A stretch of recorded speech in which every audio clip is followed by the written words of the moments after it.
With Kroger brand products from Baker's, you can make all your favorite things this holiday season. Because Kroger brand's proven quality products come at exceptionally low prices. And with a money-back quality guarantee, every dish is sure to be a favorite. These are a few of my favorite things. Whether you shop delivery, pickup, or in-store, Kroger brand has all your favorite things. Baker's, fresh for everyone. You are listening to the Hiking Radio Network, where we talk the walk with shows by hikers, about hikers, for everybody.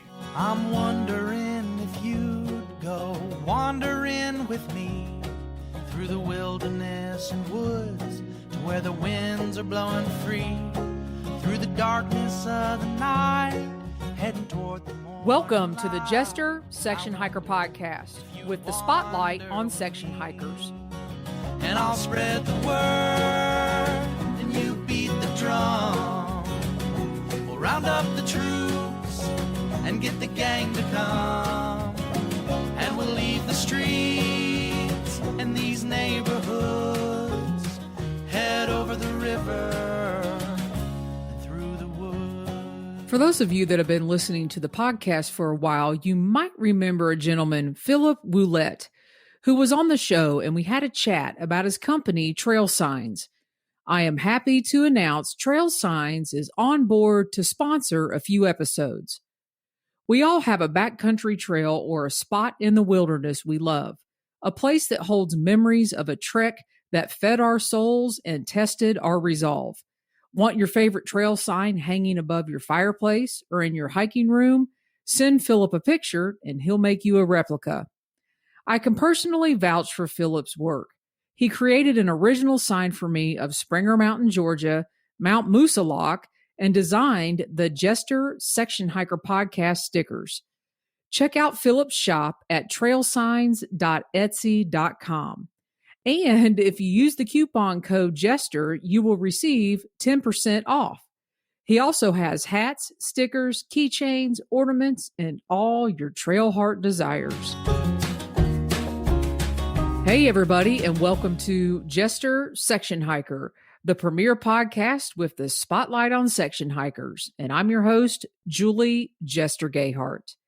Each week on the show, you will either hear from a section hiker from one of my hikes out on the trail, or the spotlight will be put on somebody I like to follow and really enjoy their work or hiking adventures. This episode is no exception as I put the spotlight on fellow hiker Peter Barr.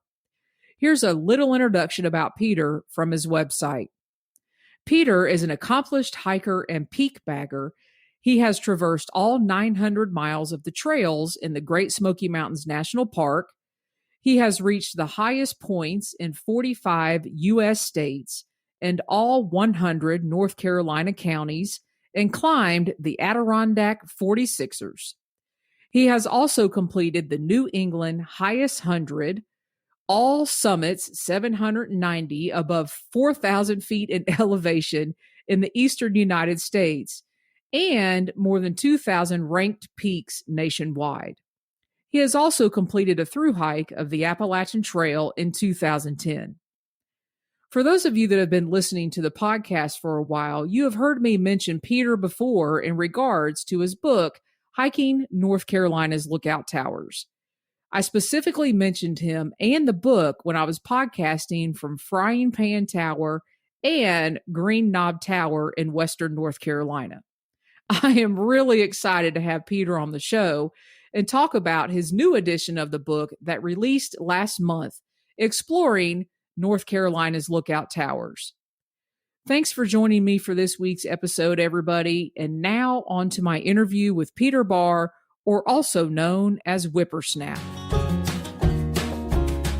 All right, you guys, welcome back to the podcast. And please welcome with me my friend, finally on the show. You guys have heard me mention his name if I'm up by a fire tower or hiking in Western North Carolina. Please welcome Peter Barr to the podcast. Welcome, Peter. Thank you for having me, Julie. Really appreciate you joining me. And I want to see if I can jog your memory. And where I'm going to take you back to 2010. So Peter and I have been in contact with each other. I don't know, Peter. It's 11 or 12, maybe 13 years now. And Peter is actually the reason I joined Twitter, and we'll probably get into that a little bit because that's how I decided I was going to follow him on his 2010 through hike of the Appalachian Trail. But for the purposes of this episode, I want to read you guys something, and this is actually going to lead into our conversation. So this is a letter that I got from Peter back in November 2010, and I'm not going to read all of it. It is personalized, but I am going to read the last little paragraph. It says, "Thank you for your donation to my Shuck Stack fundraiser. You were one of the first people to donate and kickstart my fundraiser campaign. Last but not least, thank you for your support of my book, Hiking North Carolina's Lookout Towers. I am thrilled that it has brought you to many new places like Ducket Top. Thanks so much again for everything. Peter J. Barr or Whippersnap, Georgia to Maine, 2010. So did I jog your memory there a little bit, Peter? I don't remember writing that, Julia. Well, you did. I have the proof. And that leads me to, obviously, we're going to talk about your new book that you have out, Exploring North Carolina's Lookout Towers. But I want to go back and give the listeners a little bit of context. And I want to start with that Shuck Stack Tower, because I think everything kind of kicked off around 2008 or so with that tower and that campaign. And start us off, Peter. Talk about Shuck Stack. I mean, you guys, he has a love for the Appalachian Mountains, and he also calls them the Appalachian Mountains, which I love, that I have never heard anybody else talk about. So, Peter, take it away. Thanks, Julie. Indeed, Shuck Stack, Lookout Tower, a mountain in the western portion of the Great Smoky Mountains National Park, is a very significant location to me because it is where it all started for me. It is where my love for the Southern Appalachians began, where my interest and adoration of the Appalachian Trail was birthed, and most specifically where my fascination with fire lookout towers started. And the story with me and Shuck Stack actually began in 2004. Okay. I, as a kid, grew up in a family that wasn't a major outdoor family. We didn't go hiking very much, definitely not backpacking. We weren't extremely outdoorsy. However, we were really good car tourists. And that ended up being very significant because I would get loaded in the back of the family minivan and we would drive all over the state of North Carolina. This led to a love of the entire state itself and its history and its geography and all the things that make it unique and special.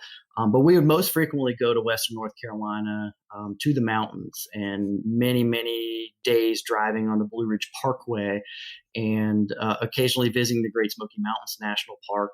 So basically, I fell in love with the Southern Appalachians and the mountains in general out the back window of the family minivan. But I fell in love with them in a way that was inciting of a longing to explore them. Because my family only did the short hikes to waterfalls and views, I wasn't able to explore them to the amount I wanted to, even as a little kid. I would look out and see all these sharp peaks and occasionally even towers poking up from them, and feel just a lust to get to those places. However, we never did that, but it planted a seed in me that obviously remained. So I got to college, and that seed was there, but I was mostly involved with my schoolwork, and I was on an academic path where I wanted to go into medicine, and I was studying pre-med. And in addition to academics, I was also doing several projects and tasks that would help me be a strong candidate to get into medical school.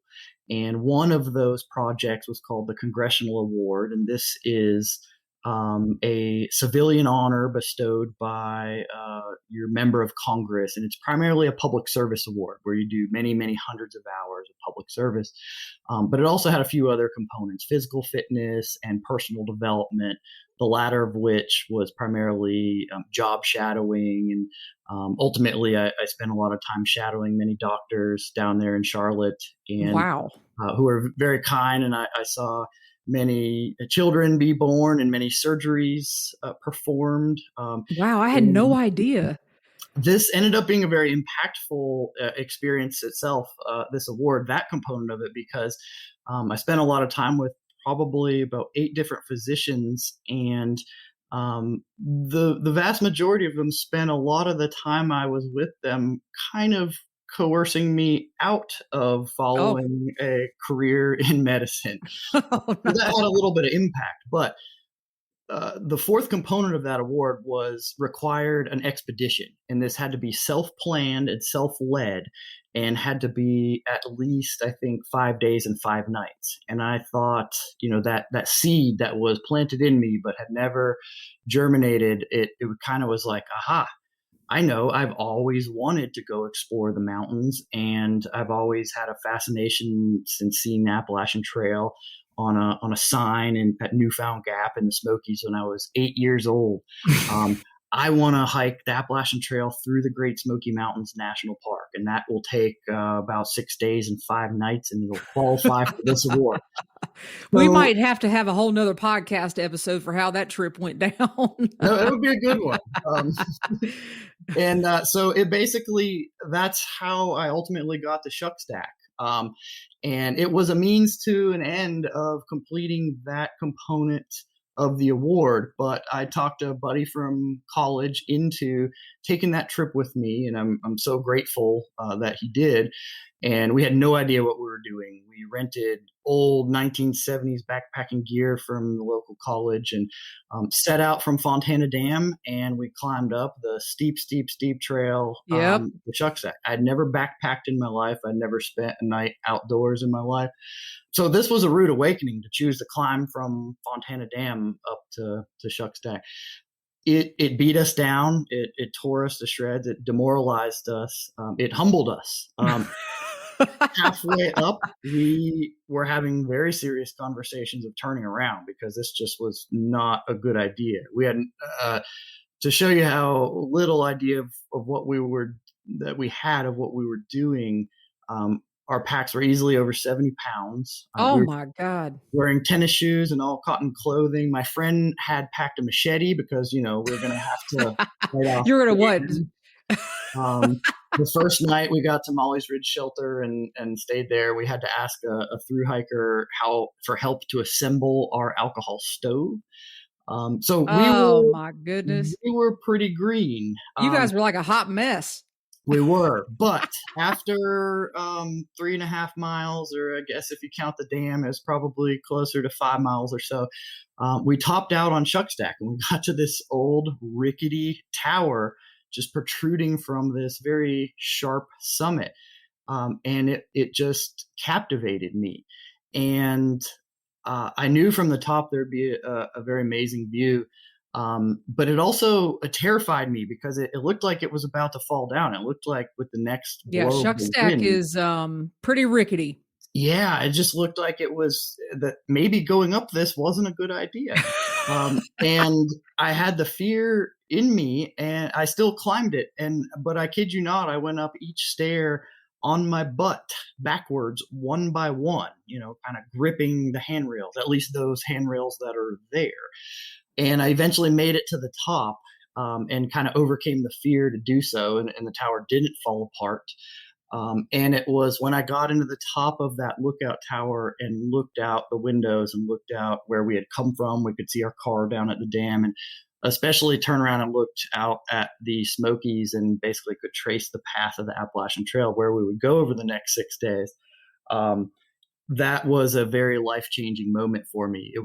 I can look back on it and very specifically pinpoint a literal direction in the change in my life right there. Because like I said, it was at that moment that the mountains had me. They had me hook, line, and sinker. I was infatuated with them. I was fascinated with this tower, and surely there were more, and the people who worked in these towers and how neat that must have been.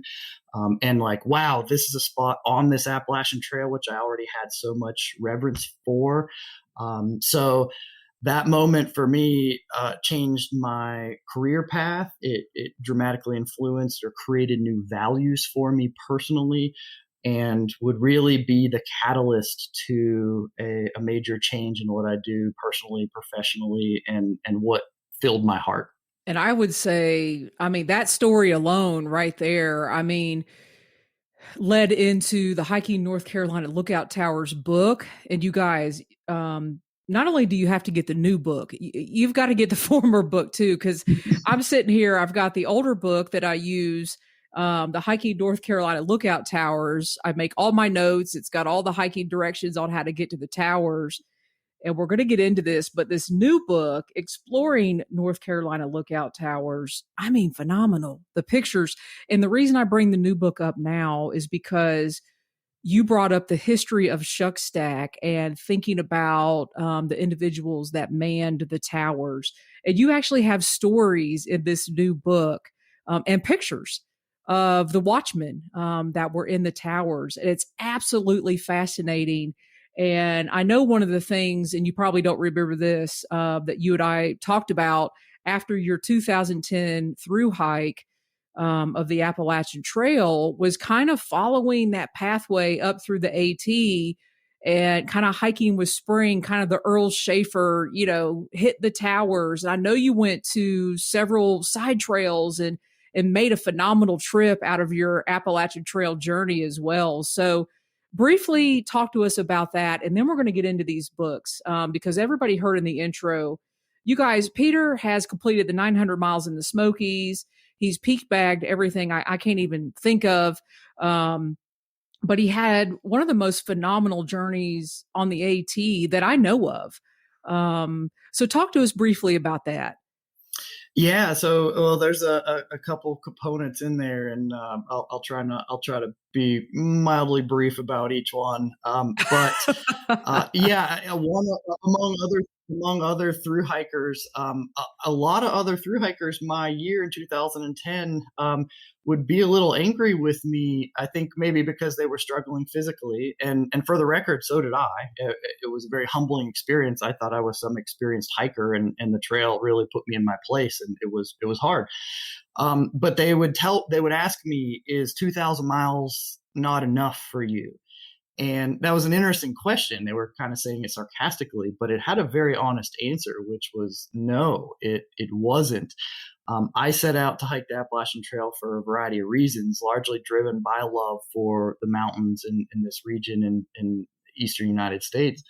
But there's so many components about the trail that fascinated me, including peaks and lookout towers, and also history. And my book, Exploring North Carolina's Lookout Towers, and my thru hike itself includes a theme of following in the footsteps of Earl Schaefer, the first Appalachian Trail thru hiker in 1948. And the story of his hike and the history of his hike is one that truly fascinates me and almost gives me goosebumps to read and to think about what it was like for him back before the luxuries that I had, like hostels and trail magic, and frankly, any towns that you go down into accepting you or knowing your intentions were just to be a hiker. So I consider myself a disciple of and a student of and a follower of Earl Schaefer.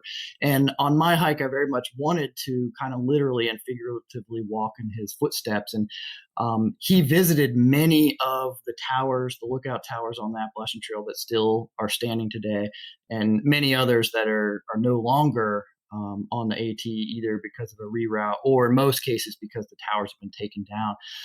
And I was able to retrace his steps and do many of the things that he did. For example, I camped on top of the Wesser Bald Lookout Tower on my Appalachian Trail through hike. That tower is just a platform now. It looks very different from when Earl came by, but Earl spent the night in that tower and had a very memorable experience talking to the tower watchman and staying up all night.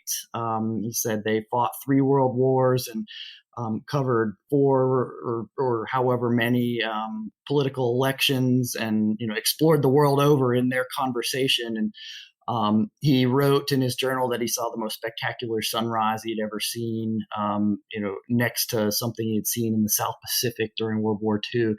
And so I attempted to relive that experience and camped up there and got up in the morning and watched the sunrise, just like Earl did.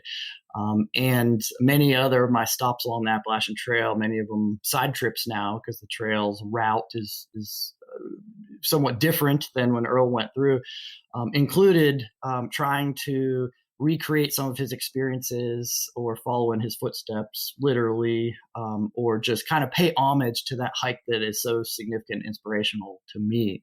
So that was one, Julie. What were the others? I'm just sitting here listening because you guys, I could listen to Peter all day because it's just so fascinating, because the knowledge you have of the history of these fire towers, I mean, in Western North Carolina on the Appalachian Trail. And when you got done with your through hike in 2010, you have the first edition of the book, I guess I'm going to call it Hiking North Carolina's Lookout Towers, and some of the stories in there. And I'll tell you, the first time I went to Shuckstack was because of you. The first time I went to some of these towers and tried to, relive these moments was because of you. And it's like, wow, I had no idea, the history of why I'm walking in these areas. And you are the one that actually changed my mindset, to be looking at something different as I'm walking through. And even on my podcast, I try to give history about what I'm going to be talking about or what I'm doing. And all that was changed, quite honestly, because of your first book. And, as we get into this second book, and I have to say thank you. So the first book is Hiking North Carolina's Lookout Towers, which I'm going to call my journal, and where I put my notes about the towers. But this second book, oh my God, Peter, I don't even want to touch it. It is absolutely 100% phenomenal. It is in color. And I want to give due credit to the gentleman that took a lot of the pictures in this book, he took all the pictures in the book, Kevin Adams. And I just don't even want to mess this book up. So I'm going to say, first of all, bravo for that. So from the first book to the second book, what prompted you to, want to put out a second edition with these awesome, colorful pictures and, all the amazing history and the additional items that you added to this book? And I guess, first of all, we should say, what's in the second book? What can a listener expect if they buy the book? Yeah. So, the first book, as I've kind of alluded, it did kind of start at Shuckstack. I didn't start writing it there, but that's where the fascination for towers was born. And I guess 4 years after I first visited it, it did lead to the first book, Hiking North Carolina's Lookout Towers. And that's because after Shuckstack, I started hunting down all of these towers across Western North Carolina, and was fascinated with the history of them, the people who worked at them, and then just blown away by the gorgeousness of their views. And the more and more information I tried to find, I couldn't find much. So I realized that there could be, I don't want to so much say a market for something like that, but surely if I was looking for that information and found so much fulfillment by visiting these places, that surely others would appreciate that too, and were maybe also looking for it. And I would love to share that with them. And I really loved and adored the research. So that's kind of how the first book came to be. And I wrote that book when I was a relatively young kid. My publisher at that point, was called John F. Blair Publisher out of Winston-Salem, North Carolina. They took a chance on me. I was when I submitted it, I was a 24-year-old kid. And when it came out, it was 25. And I appreciate them for not just kind of laughing off my proposal. But I think that they too thought that, hey, this is pretty interesting. And I think people enjoy these, and there's not a lot of information out there about them, and can appeal to both hikers and folks who are interested in history.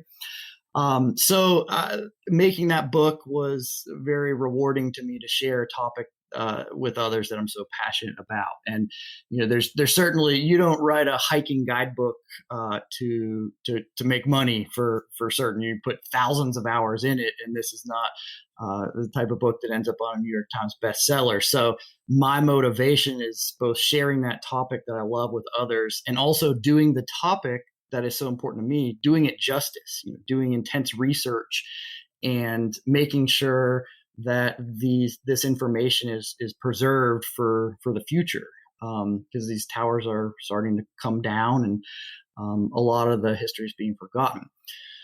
I will say that I love hiking and have hiked thousands and thousands of miles and climbed thousands of peaks and really enjoy that. I also love researching and finding that history. I much less love the actual writing about hiking. There are probably only so many. Well, you ways. wouldn't know it by reading this. I mean, thank you. You wouldn't know it.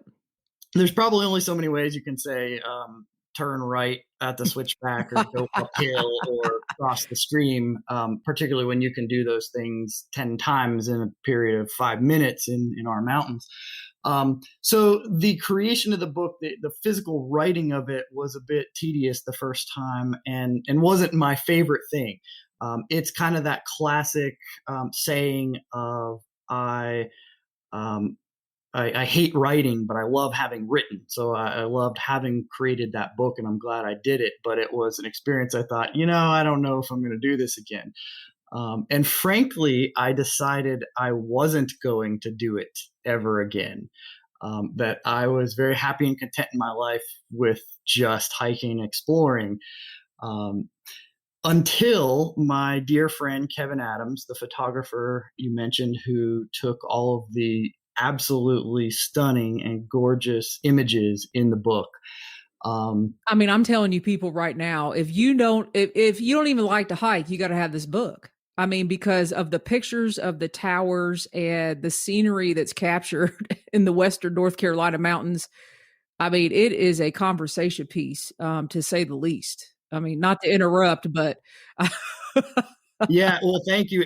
And Julie, that is exactly why when my friend Kevin kind of proposed the idea to me, and maybe with some nudging and some encouragement, to give some consideration to what at that time was a second edition and ultimately became an entirely new book, new format, slightly different. I mean, title. I was in shock. I mean, it is totally different. I mean, when I opened this, I mean, for like 30 minutes, I was like, is this actually the book?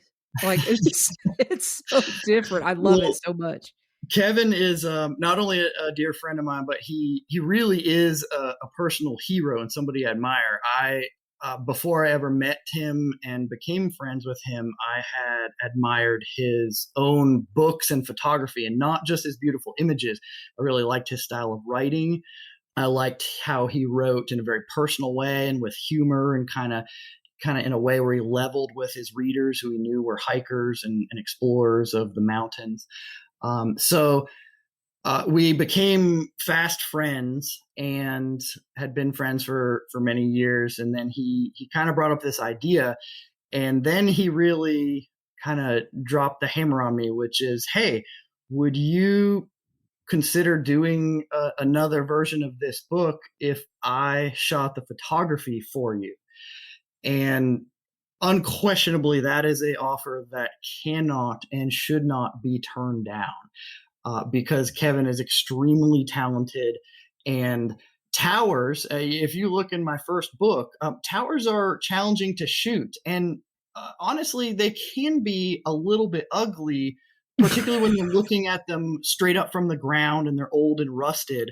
But if Well, you and look some of them have cell towers by them now and all kinds of stuff going around them. But I mean, the way he shot the photos in this book, I mean, Exactly. And so I thought that, wow, I love this topic. And I think this is natural. When you write a book about something in the years that went by, I realized all the things I got wrong in that book, all the things that I ultimately feel like I didn't do justice.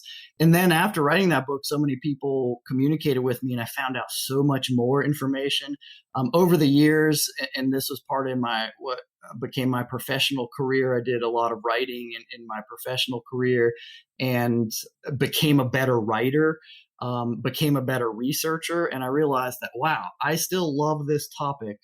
I'm now a better writer than I was when I was 24 years old. I'm now way more astute at finding obscure information that I think could really add considerable value to this book, and human history and oral interviews. And then that aside, that still wasn't enough to get me over the hump. But if you pair that with Kevin's images, and another reason Kevin and I are friends is that we have the same philosophy that if we're going to do something and pour so much time into something where we don't make any money off of it because there's so much time compared to any small return you get back, that the reason we're doing this is to make something to be proud of that we cherish and that we love and can hang our hat on, is like, yes, we did that topic justice, and that other people really love and get enjoyment out of. That all just came together and I couldn't refuse. So I'm immensely grateful to Kevin, and he knocked it out of the park. He actually exceeded my expectations. I had pretty high expectations because I'm familiar with his work and his books. But this one was tricky. I mean, you can thumb through the acknowledgments that are in the back of the book. And Kevin, for years, he would joke around and say, "I'm never buying a drone." You know, he's somebody who didn't switch over to digital.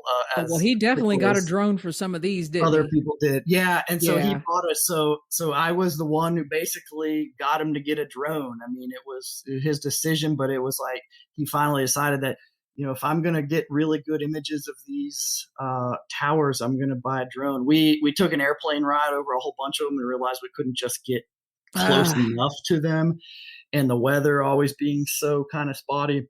So I really credit Kevin for making this book happen, because he got me to go in on giving it a second go.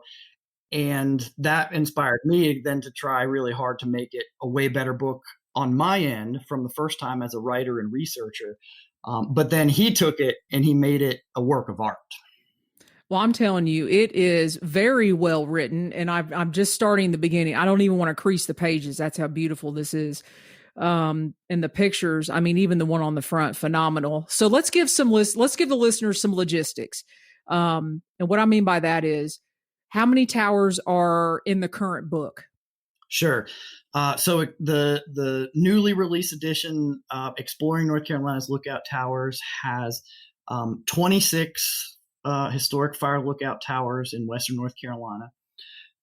8 of those towers are located on the Appalachian Trail itself. And the Appalachian Trail is very much a prominent theme in the book, both the trail itself and also a fair amount of Earl Schaefer history and quotes from him.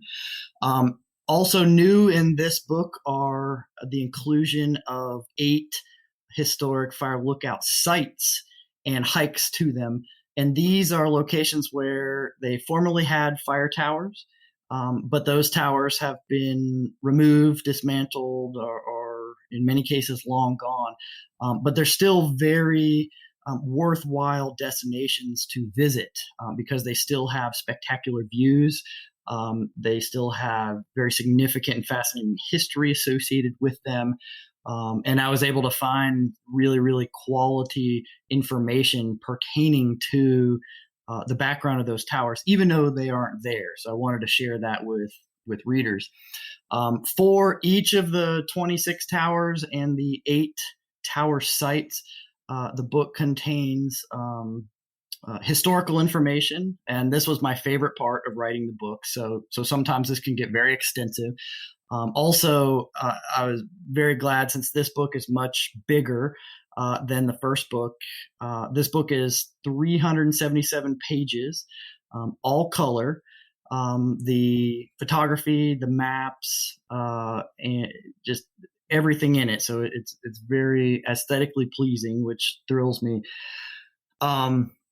It gave the opportunity to put a lot more historical photographs into this edition, which I was very, very pleased with, because I love to see old-timey photographs of somewhere and then be standing there in the moment on the trail. Or I like to look at those ahead of time before I go hiking, and then be there and think back to what it used to look like. And sometimes it's not very different, and that's pretty cool. And sometimes it's entirely different, and that's also even you saying that. I mean, it's taken me to like a couple towers, and when I was looking at the book, I was like, oh wow, I remember just standing like right there. So you've achieved. You guys have achieved what you set out to do, and I know there's two versions. There's a paperback and a hardbound book. Mhm. And people can go to your website and order the book. Why don't you it's nclookouttowers.com, or what is your website again? No, you got it. It is Okay. actually it's nclookouts.com. And I'll make sure that is all correct in the show notes with all of your information, and anything and everything I can find on Peter Barr will be in the Well, and I've talked a lot about the history of the book, but it's also very much still a hiking guide. There's various hikes to all these towers contained in this new version of the book as well. And it's also a really detailed, and this got very tedious, but I think will be really valuable to hikers, a very detailed view shed analysis, meaning if you had the book there, took a picture of a page of the book, and you're standing at these towers, it'll tell you what you can see.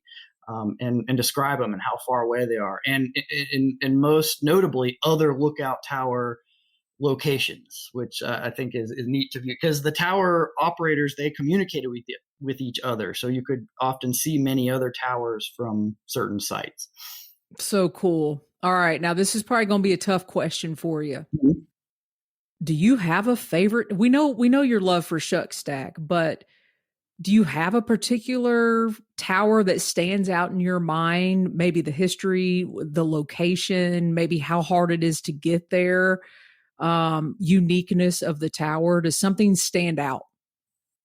You're right. It's nearly an impossible question to answer, because they all, in various different ways, kind of feel like children to me that I've got various memories and attachments to. But I can talk about a few, and this has actually changed over the years. One favorite that I have is thanks to an opportunity I had to work with very amazing partners to help save it. And this is the Rich Mountain Lookout Tower, located just off the Appalachian Trail near Hot Springs, North Carolina. And this tower, I wouldn't have said was previously one of my favorites, up until the point that we almost lost it. And that tower, just a few years back, had fallen into such disrepair. It had been miserably vandalized over the years, really mistreated, graffitied. Ultimately, someone, and I'm not necessarily convinced it's a hiker, this is a tower you can also drive to in a very remote location. So there's a whole range of suspects who can do damage to this tower, whether they come by foot or vehicle. Someone built a campfire inside the lookout tower, burned a hole through the floor, and the Forest Service had enough, and they took off the stairs to the tower, which restricted access to climb it, so you could no longer climb it and enjoy the views from the top. And that's another reason I love lookout towers, is because in the Southern Appalachians, most of our summits are forested. So Yeah. you can spend all day on the AT climbing up a peak, and you get to the top and you don't necessarily get a view. Most of the time you don't, but the towers allow you to. So that was suddenly gone on Rich Mountain. And the Forest Service was very seriously considering removing it entirely. There was some suggestion of moving it down to the town of Hot Springs to be just a historical exhibit, like they have Oh, a wow. shelter down there. And, that would have been nice as far as the history, but taking it from its original location where it provided that view, it seemed like a tragedy to me. And so with really amazing partners, including the Appalachian Trail Conservancy and Morgan Somerville, who was the former Southern Regional Director of the ATC here in Asheville, and a gentleman named Barry Jones, who works for the U.S. Forest Service, also here in Asheville, got in touch with me, and we began talking and put together a plan to seek funding and very meaningful funding to restore this tower and in many ways kind of rebuild it. But it was tricky. We wanted to rebuild it and then not have our efforts and funding just ruined again quickly. So we came up with a plan to kind of reconstruct the top cab, making a lot of it out of vandal-proof materials. And what resulted is that its floor is now made of a metal grate, and many components of it are metal, meaning you can't burn that part down. Or if you built a fire in the floor, it's not going to It's create not a going to, hole yeah. in the floor. However, that can be a little sticky because there's been other towers, including one nearby just over the line in Tennessee, it's not on the AT, but just outside of Irwin, Tennessee. There was a restoration project there, and they rebuilt the entire thing out of metal, and it entirely lost its character. It doesn't feel like a historic wow. lookout tower anymore. So the culmination of this project was that it was done right. It still looks like the Rich Mountain Tower. It's far more durable. It should stand the test of time. We used some of the funding of these grants that we got from the Appalachian Trail Conservancy to install a camera pointed at the tower. So it has night vision too. So if you're at the Rich Mountain Lookout Tower, smile, you're on camera. Yeah, Peter sees you, everybody. Good. That's right. So don't mess it up because they put a lot of hard work and time into it. So that project and working with all those really amazing partners, and believe me, there were far more than I mentioned. That became just a really amazing and meaningful experience. And that tower now has a dear place in my heart. And it's such a neat spot too, being so close to the charming town of Hot Springs and on the Appalachian Trail. And I know when I left Hot Springs as an Appalachian thru hiker, I was a little sad, right? It's always sad leaving town and the comforts and friends and that. But getting to that tower and seeing the views really kind of reinvigorated me and motivated me for the next stage of my hike until the next town. So that one is special. And I wish you guys could see his face because, I mean, just even talking about it, there's a sparkle in your eye about that tower. So, and then one more for you. The Bear Wall Mountain Lookout Tower is significant to me. And you're probably like, what about this tower? What about this tower? And that's true. Well, we could go on all night, probably. Right. I could at least list 8 that are in the top tier. So this is hard. But the Bear Wall Lookout Tower, this is all in addition to Shuckstack, is significant to me because it's a tower that I visited when I was first working on the first book back I probably first visited it in 2006. And Bear Wall Mountain is located just maybe 25, 30 minutes outside of Asheville to the southeast at kind of the head of the Hickory Nut Gorge. And what a great day hike too. I mean, and families and everything. Right. I know you probably get into that, but I mean, phenomenal. Exactly. And so at that point, it was a very little known place. In fact, I really didn't know. I kind of hiked up there and thought maybe I'm trespassing. There were no signs that said that I was, but it just maybe kind of had that feel. I got up to the top, and it's this 4,000 foot mountain, and it's a massive grassy ball with a 360-degree view. And kind of even cooler for me, there's a fire tower in the center at the top. So wow, how neat is this? And also it seemed like nobody knew about it.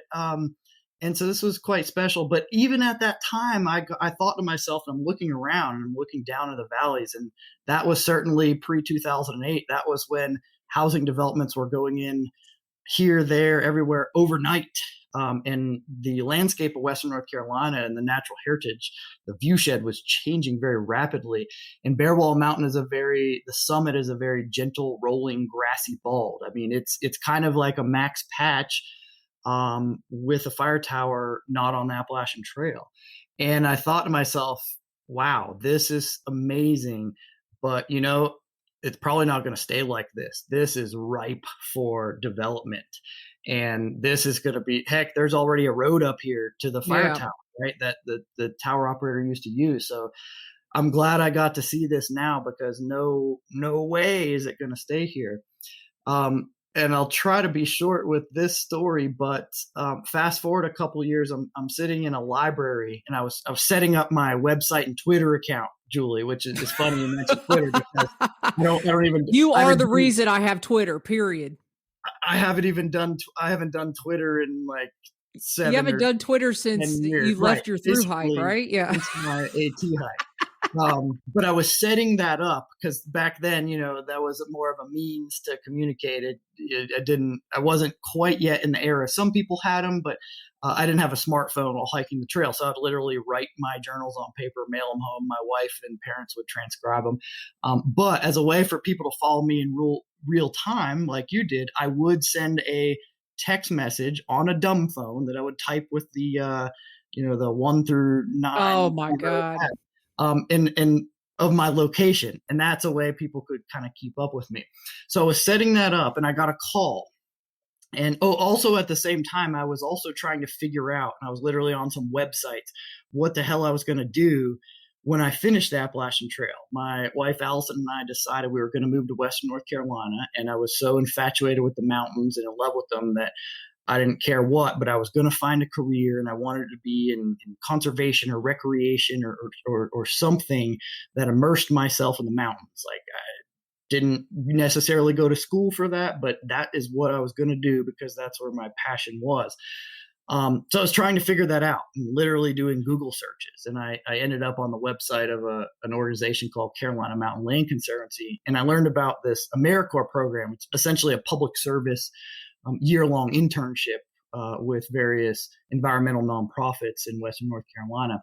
So I was doing those things, and my phone rang. Number I didn't recognize, but it was an 828 number. It was from Western North Carolina, so I picked it up, and it was from a gentleman named Kieran Rowe, somebody who would eventually become my boss for the next decade.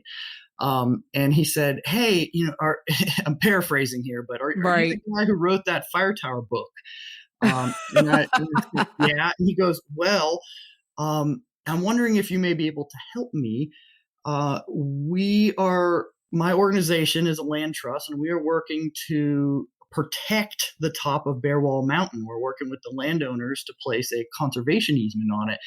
And we're applying for a grant, and one of the components of the grant is historical significance. And do you think you could write a letter that talks about the historical significance of the fire tower and Bear Wallow and how just the entire mountain is important? And that could really help us achieve the funding that we need to purchase this conservation easement and forever protect it."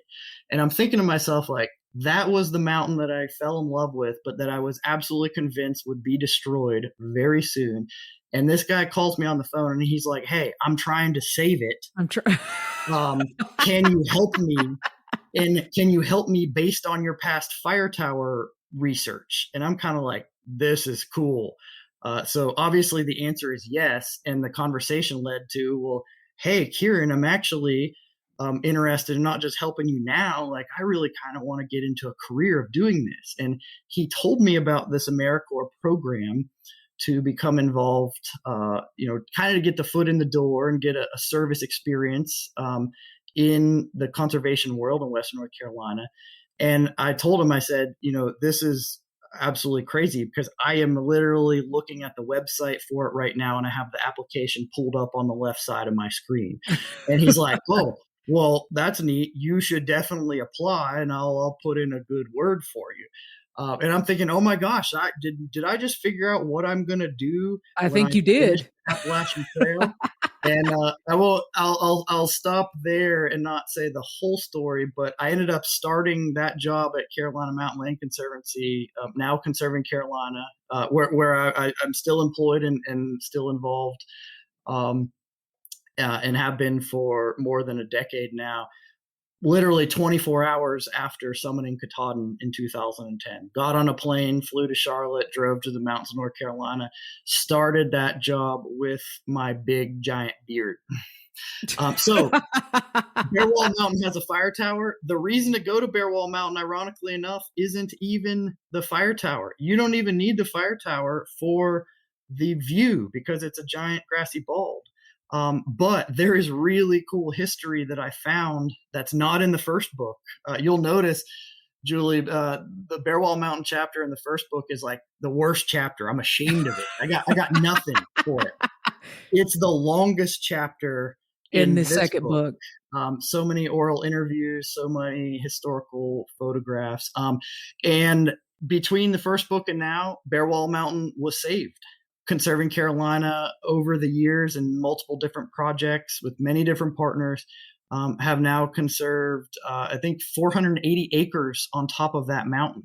Wow. And it was a highlight of my life and definitely of my professional career that I got to be involved and lead the development of a trail network throughout the Hickory Nut Gorge that with Bear Wall Mountain as its first trail and its kind of crown jewel trail in that network. Well, absolutely phenomenal work. And Peter, you're too humble. You should be spreading all of this joy all over the place of everything that you've done. And I think we've come to a really good point. And I'm excited for you to sign off for us. But Peter, you've got to come back on. But we've definitely got more to talk about. So you have an invitation to come back on the show. But I'm going to turn it over to you now. And you're going to sign off for us. And I don't know, I think it's maybe a journal entry, something that you wrote, a statement or a quote. And Peter, whenever you are ready. Well, thank you for having me, Julie. I'd love to come back. I'd like to share a journal entry from my 2010 Appalachian Trail through hike. And this was written on April 7th, on the evening of April 7th. And this was when I returned to Shuckstack on my through hike several years after I had first visited. So the journal entry goes, once on top, I began sobbing. It was here 6 years ago that I looked out across the high Great Smoky Mountains and fell in love. It was this view that made me determined to finish that trip. It was this view that began my fascination with fire towers. It was with this view that I fell in love with the mountains, the outdoors, and Western North Carolina. Climbing this tower for the first time altered the direction of my life.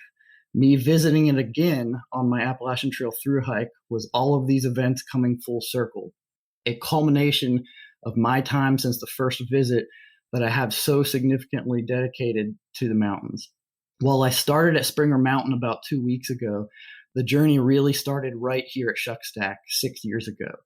That day, the mountains entered into my blood and have never left, nor do I think they ever will. The view from Shuckstack was as I remembered it, life-changing.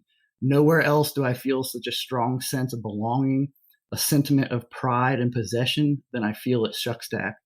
This tower and this mountain altered the direction of my life, and for this reason, I will never tire in my efforts to preserve it. Reaching the Shuckstack Fire Tower today was like visiting an old friend who has fallen on hard times. It felt as if the tower remembered my first visit like it was yesterday. It spoke to me and I spoke to it.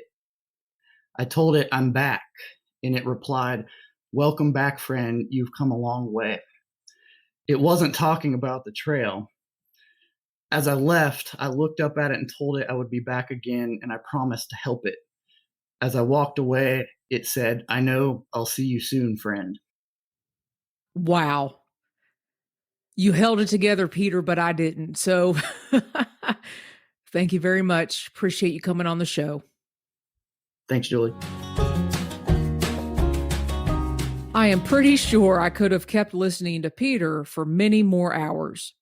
Thank you so much for sharing with us your love for fire towers, tower history, and definitely your love for Shuckstack Tower. Peter wanted me to let you all know that he will be speaking at the Macon County Library in Franklin, North Carolina on May 6th at 6:30 p.m. Eastern Time. It will be an outdoor setting. The library does want you to register for the talk, and you can do that by emailing Christina Moe at kmoe@fontanalib.org. You can also get a signed copy of his new book, Exploring North Carolina's Lookout Towers, by going to nclookouts.com. The book is available in paperback and hardback versions.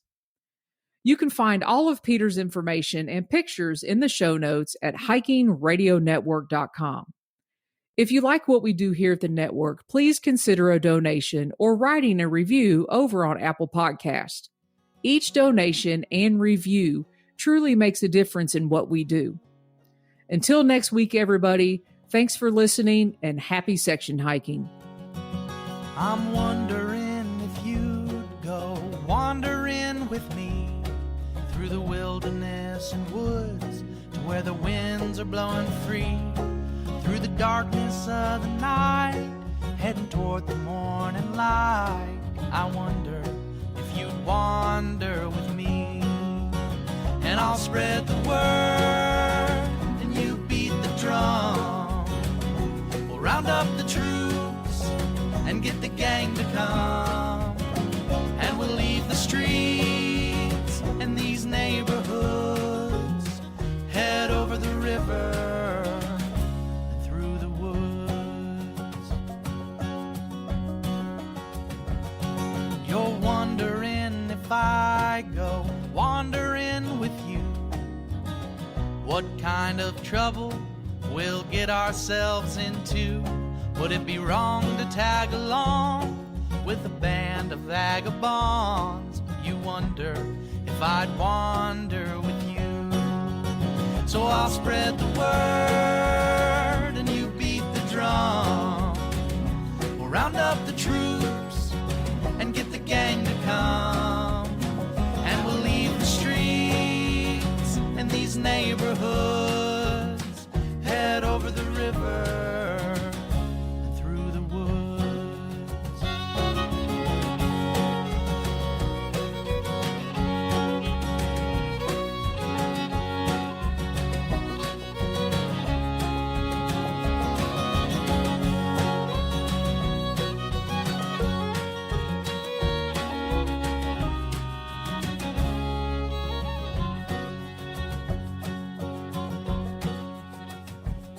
I'm wondering if you'd come wandering my way, if you ever get lost or if the trail leads you astray. The music of the pack can always bring you back. I wonder, can we wander away? And I'll spread the word and you beat the drum. We'll round up the troops and get the gang to come, and we'll leave the streets and these neighborhoods, head over the river and through the woods.